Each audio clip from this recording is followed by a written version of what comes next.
I'm B. Mitchell Reed, and I've been around music and musicians for most of my life. In recent years, the emphasis has been on songwriters-singers, and sometimes in some magic manner that I've never fully understood. They sort of come together, work out their ego problems, or perhaps not, and form a group. One of the legendary ones was the Byrds. It was comprised of a young drummer called Michael Clark, Jim McGuinn, who kept the Byrd image alive the longest, David Crosby, Chris Hillman, and Gene Clark.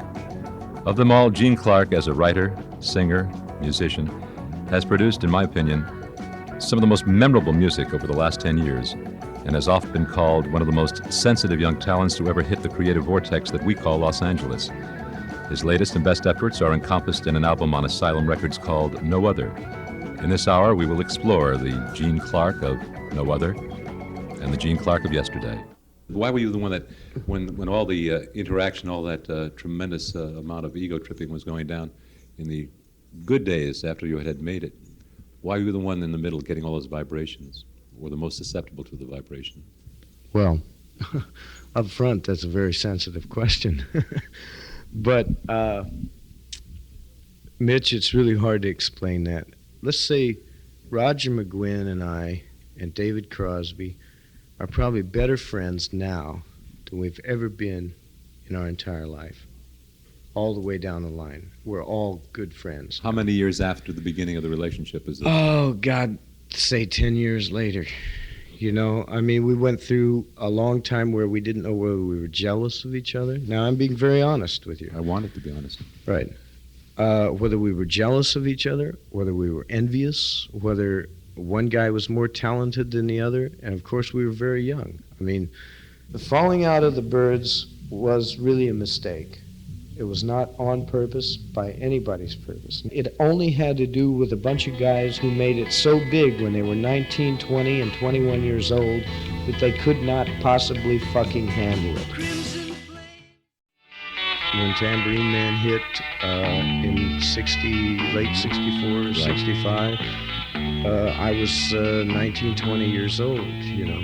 And at that age, with that kind of success, first up, you've got to be put on with yourself, because it's your first time around where you really, like, there was a time when we couldn't walk down the street, and that is a fact, without being hassled, mobbed, confronted, raped, whatever. You know, I mean, it doesn't matter, you know. Like, whatever the facts are, it was happening, and at that time, it's hard to cope with being friends with somebody that close to you. Until years later, when everybody did their own thing, took a while to realize who they were, and then all at once come back again, and after a few years say, hey man, I didn't even know. Did you feel it was a wilderness after you left the group that you wandered through? Oh, definitely, man, for at least 3 years. That would be about, when did you leave the group? What year? 67. 67? Early 67. Yeah. Late 66 and early 67. From 70, 1970. Did you come upon the people such as, say, Doug Dillard and people like that while you were a Byrd, or did you know them before? You know? I knew Douglas before. I never have communicated or, say, infinitized with anyone unless I already had a vibration when I first met them beforehand. Yeah. In other words, Doug and I flashed on each other ages before we became a team.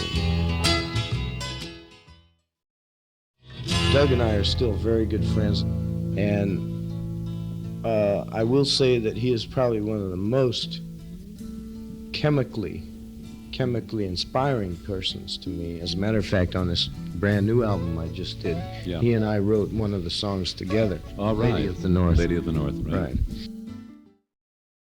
I spent a year writing and analyzing the material on this album.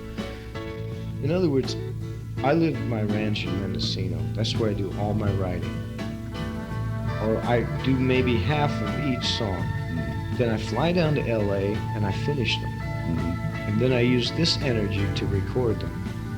So it's a balance to me of the two. It is not a San Francisco sound. It is not a LA sound, because one or the other is lacking in one flavor or the other.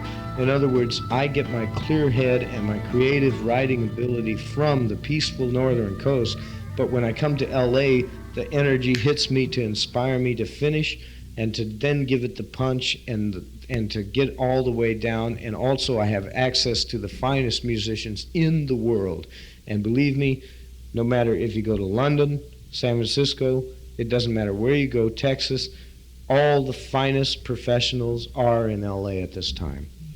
Okay, so when you come down from the ranch, you come down from Mendocino, Right, the 103-year-old house that you were describing to me, right. and you, all this great built-up, impetus is there. Right. Is it a burnout when you've completely done it? Do you have to go back there to Oh yes, recoup? yes, definitely, because it's a high. It's just like McGuinn summed it up one time. Someone asked him, he said, "What's it like to be in front of 28,000 people and then go back to your hotel room after all of those people have hit you with that energy?" He says, "It's probably one of the hardest gigs in the world and one of the heaviest come-downs." Wow. Gene Clark, No Other, continues in a moment.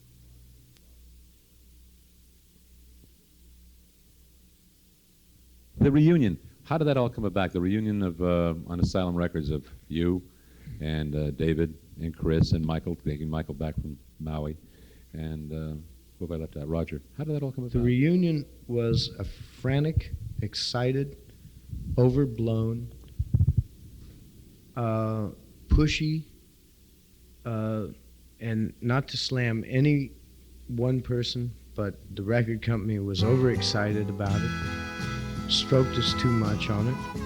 We didn't have time enough to really get down and make a record. Chris Hillman was on the road with Manassas. Roger McGuinn was on the road with the other Byrds. David Crosby and I ended up being the only two people who were in the studio constantly working on the album. And without teamwork, you can't make a historical album, or let's not even say a comeback, because in these days there is no such thing, I don't believe.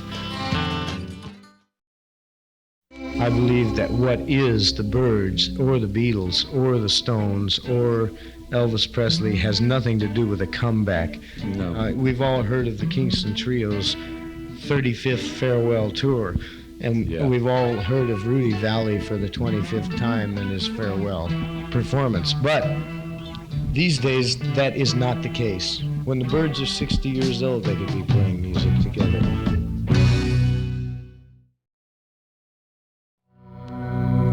I think that No Other, which you had Thomas Jefferson Kay produce, Right. is probably the best thing. First of all, I think that for the first time in a long, long while, the perfect meeting of a producer, an artist and a producer, had taken place, and the chemistry, the magic. What is the magic? What is the chemistry that goes down once you reach the rapport? That's not so hard to explain. It's the respect of each other. In other words, like you put two bulls in a pen, and they horn each other for a half an hour, and then they say, "Okay, man, you're a stud too." All right? Gotcha.